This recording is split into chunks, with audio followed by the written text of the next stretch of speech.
Hello friends, I hope you're doing well, enjoying what's left of the summer season. So in today's video, I'm gonna share with you one of my love it plants or perennials. This is the Hardy Hibiscus. I highly recommend the Hardy Hibiscus. I just love this plant.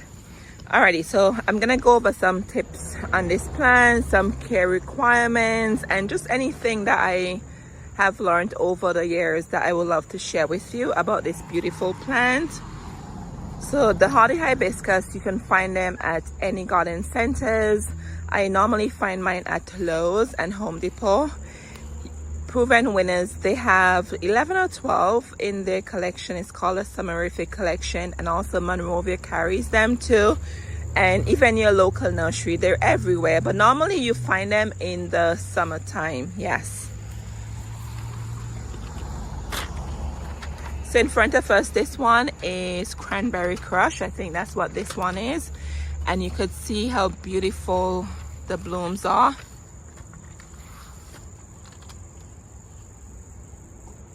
They prefer part sun to sun, so if you put this in a part sun location, it's totally fine. And let me step back and show you, friends, this was blooming abundantly, but you can see some of the blooms already. It's become spent blooms right here on the ground.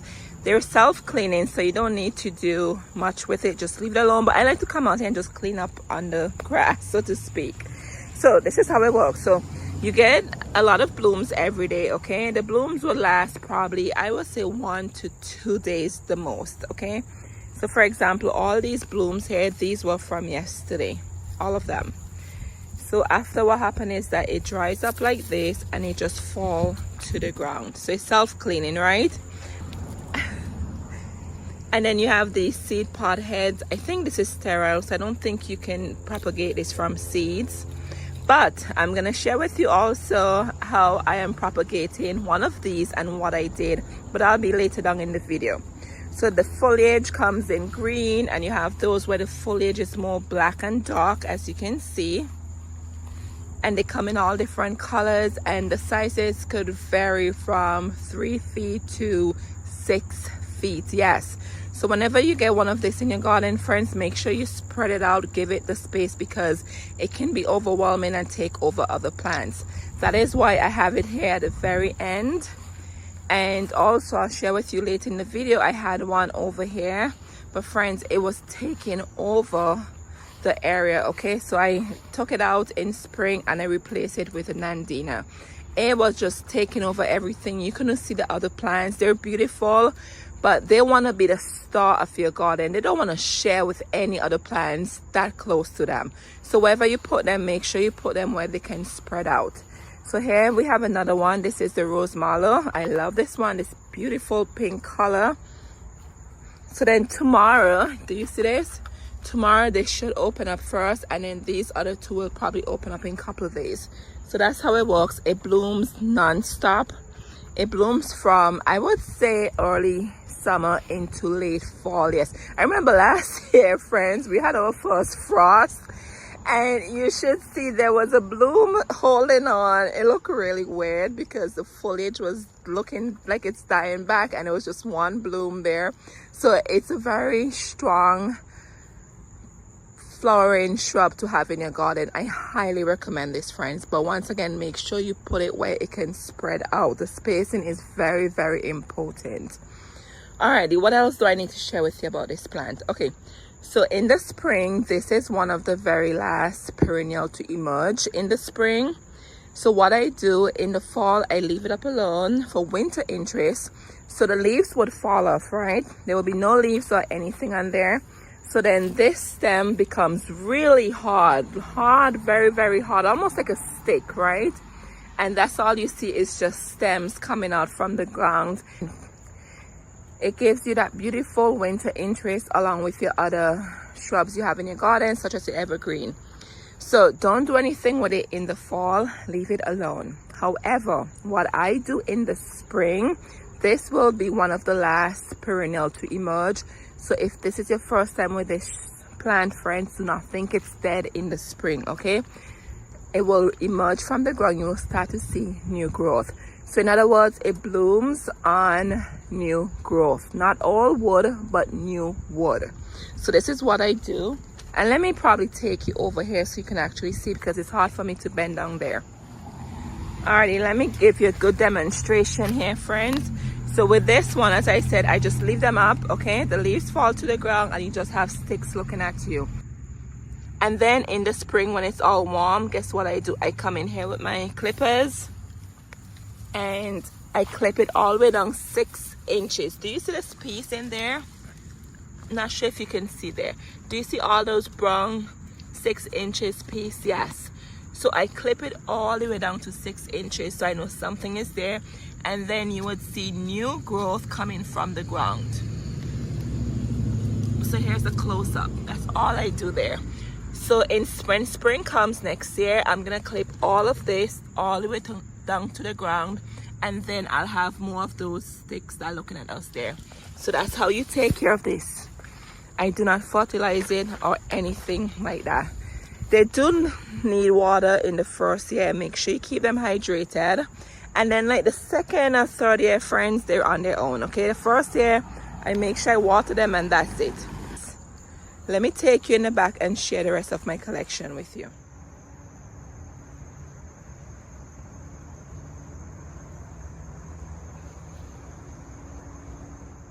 All right, friends, and look at this beauty. Yes, this is Holy Grail. Absolutely gorgeous.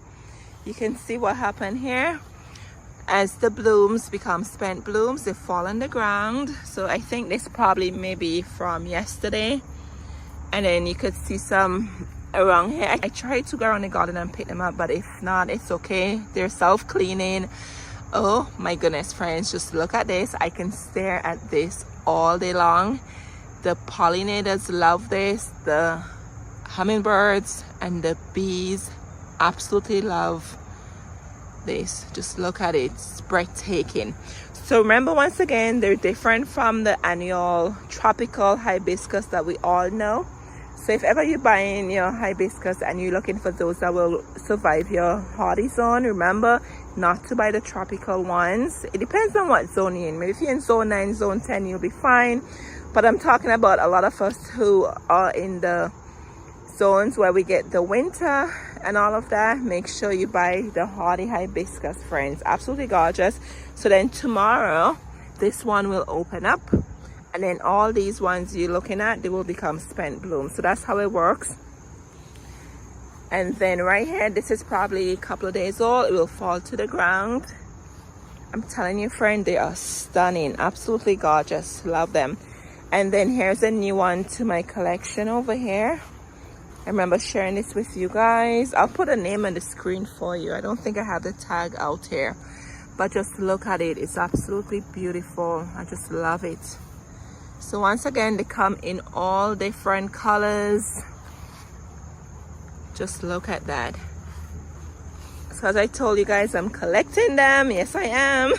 And then here is this one. Oh my goodness. You guys probably saw when I picked this up maybe a month or so ago. I do have the tag in the ground here. So this one is the Summerific cookies and cream. And I think I told you, proven winners. They have 11 or 12 in the collection. So friends, I'm very ambitious. I'm trying to collect all of them. Yes. This is cookies and cream, and this will get 42 to 48 inches tall and wide. Look how beautiful it is. Absolutely gorgeous. And it's hardy in zones 4 through 9. It blooms midsummer through early fall. It prefers full to part sun. A night and day combination of matte black foliage and pure white flowers.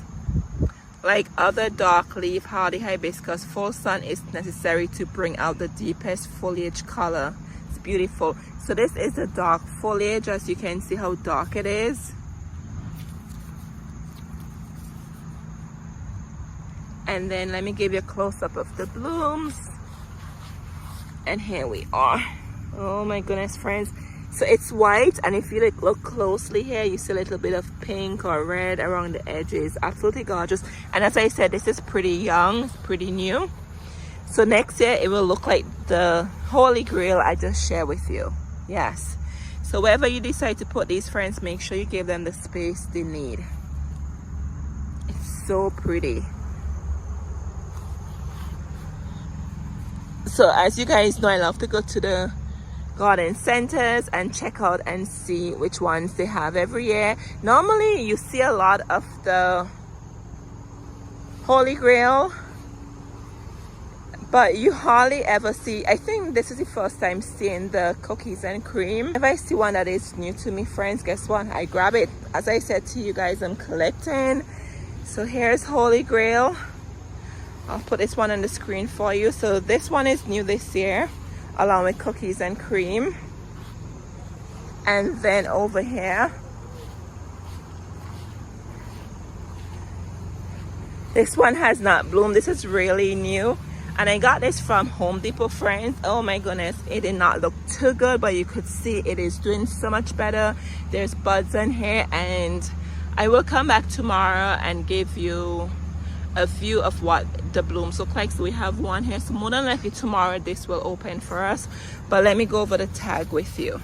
So this one is not proven winners. This one is from Hibiscus Head Over Heels Blush. It says dark burgundy foliage, compact and dense, large blooms. Look at that, friends. Just look at that. Absolutely gorgeous. This will get 3 feet tall and 4 feet wide, and it's hardy from zones 4 to 10, and it says head over heels. The contrast of large blush pink blooms and burgundy foliage is eye-catching. Like other hibiscus, this variety will drop its leaf in the winter and begin to produce new foliage again in late spring. To delight with blooms year after year. Works great in containers or in garden. So I think the brand is brought to you by Star Roses and Plants. This is a new brand to me in the garden center. As I said to you before, I found this at Home Depot. And friends, I think they only had one. It was so weird. They only had one, and it came in one of those decorative containers. So I'll come back out tomorrow and get a picture of what the bloom likes. I could include it in the video for you, friends. As promised, here it is. This is the next day. So this is the head over heels. Yes, oh my goodness, it's so gorgeous. So then I would say by tomorrow this will become a spent bloom, and then these buds will open up in a couple of days. You could see there's a handful of buds on here. I'm so happy it opened because I really wanted to share this with you, and even myself, because this is the first time seeing the bloom on this one. Absolutely gorgeous. So once again, this one is the head over heels, and this is brought to you by Star Roses and Plant. And I'm not sure if you remember last day when I planted this. I'm going to insert the picture for you. Yes, this one is from Monrovia. It is a starry night hardy hibiscus, and it's doing really good. Just look at it. Last year it had maybe 1 or 2 stems, and it was struggling so bad. And of course it was from the clearance section of Lowe's. I think I paid maybe $10 or so for it. But friends, look at the blooms. Absolutely gorgeous. It will be thunderstorming very soon. I'm sure you could probably hear it in the back, but just look at this, friends. So I wanted to make sure I captured this, but we still have a lot of buds on here, as you can see. So tomorrow they should open up.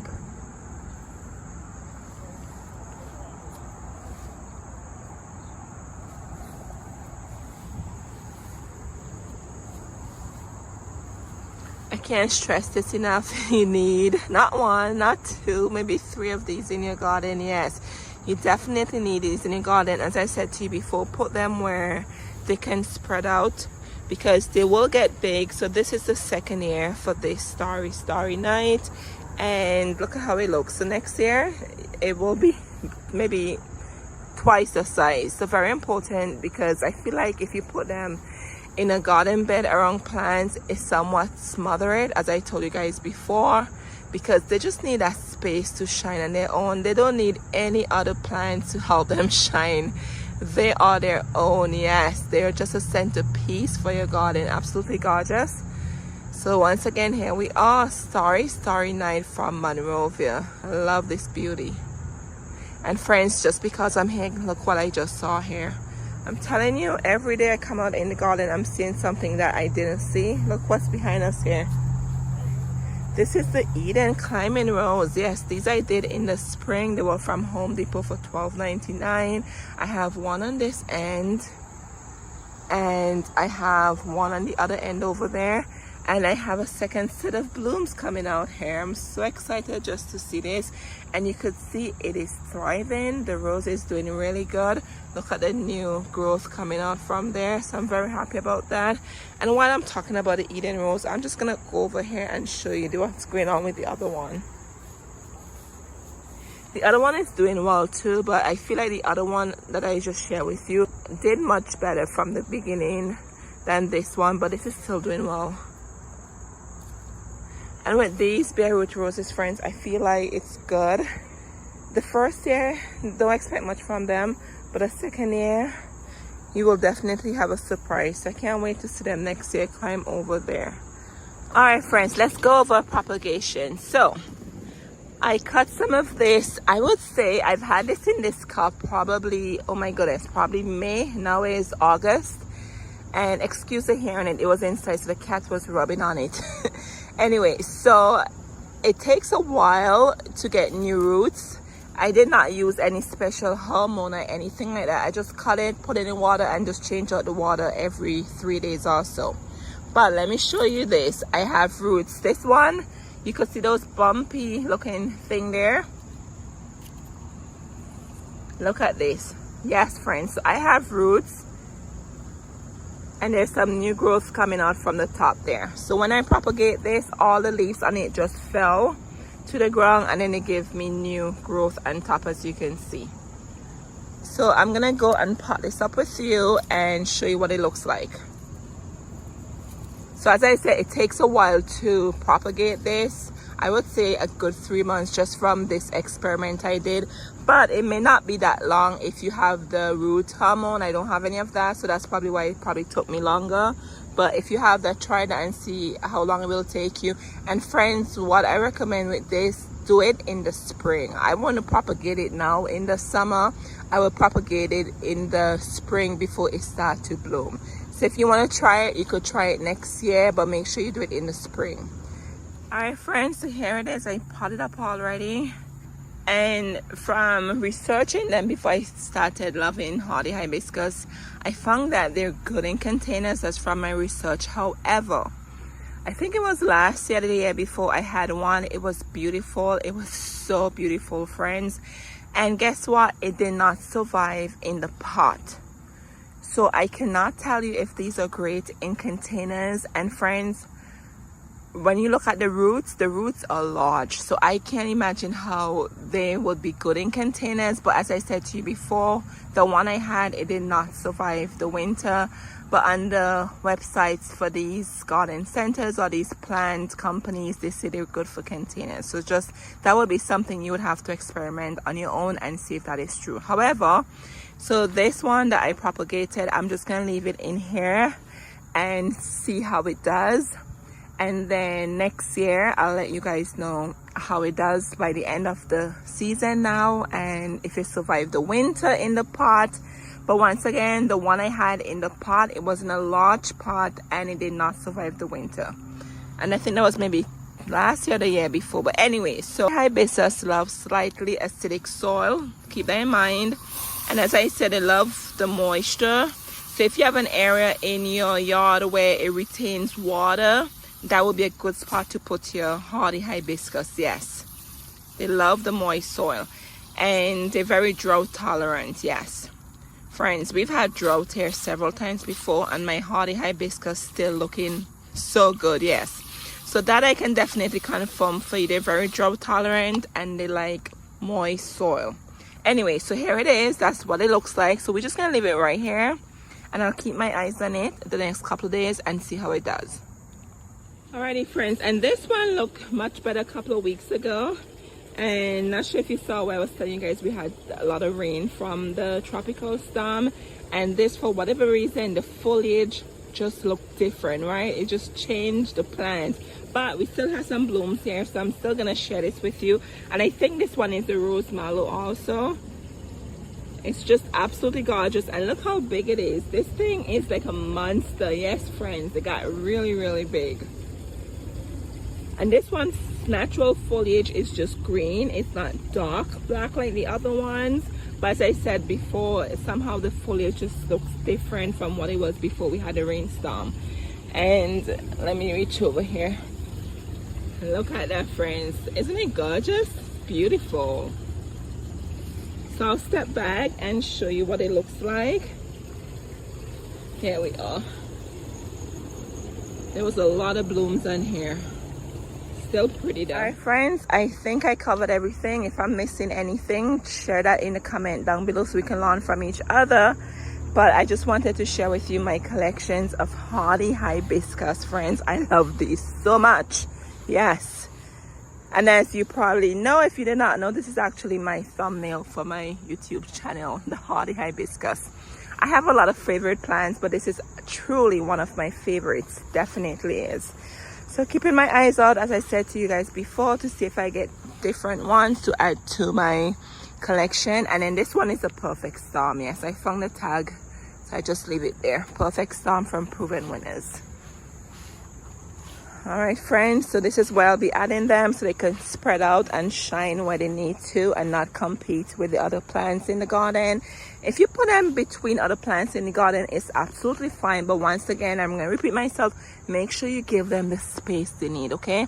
Because they really outshine the other plants around them. And for me, sometimes you don't want that in your garden. Depends on which spot you have it. Maybe at the end of your garden bed, it perfectly fine, as I did in the pollinator bed in the front. But just giving you some advice from what I went through. Anyway, friends, so thank you so much for watching, and let me know if you have any Hardy Hibiscus in your garden, and if you do, which ones or which one. All right, friends, thank you so much, and take care of yourselves. Cheers.